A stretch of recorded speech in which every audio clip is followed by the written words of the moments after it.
It's not just academic. We provide work experience schemes as well. We currently have people from Barnardo's and the Prince's Trust working in the department.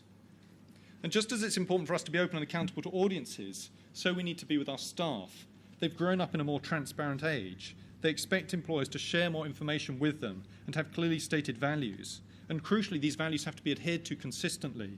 Any divergence between publicly espoused values and reality will be immediately revealed and will tarnish the credibility of the organisation. And that's why we're currently looking at the values and behaviours we want at BBC Children's and how we can ensure these are lived as well as stated.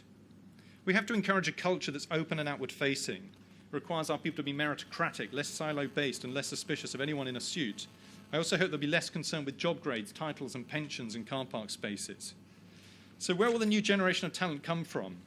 The BBC's recently relaunched production trainee scheme provides a hint. We had 3,000 applications for 19 places.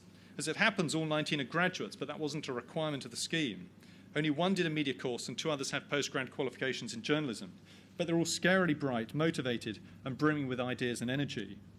So as part of our move to Salford, we're building our profile and connections with a wide range of regional educational institutions.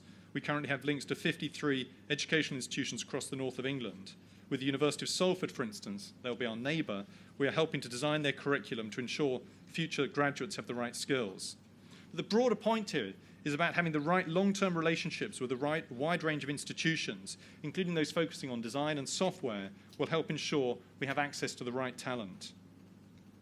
So these are my ambitions for BBC Children's at Salford. And yes, I really believe they are realistic and essential. These are the changes we have to make in order to thrive in the internet age. And I hope some of these themes chime with the challenges you face in your organisations.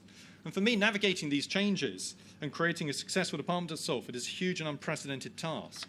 It requires us to work in many different ways and to give up some long-held habits. I think success is far from guaranteed, and I confess to feeling personally daunted by the scale of the challenge.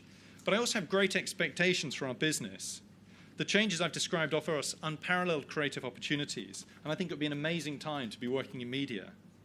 So this speech has been about the challenges we face in the coming decade and the critical role Salford will play. And I think for all of us, focusing on the future is harder still when the economy is entering a recession and television advertising is hit particularly hard. So perhaps the hardest challenge of all is to keep our eye on the future while simultaneously looking after the present.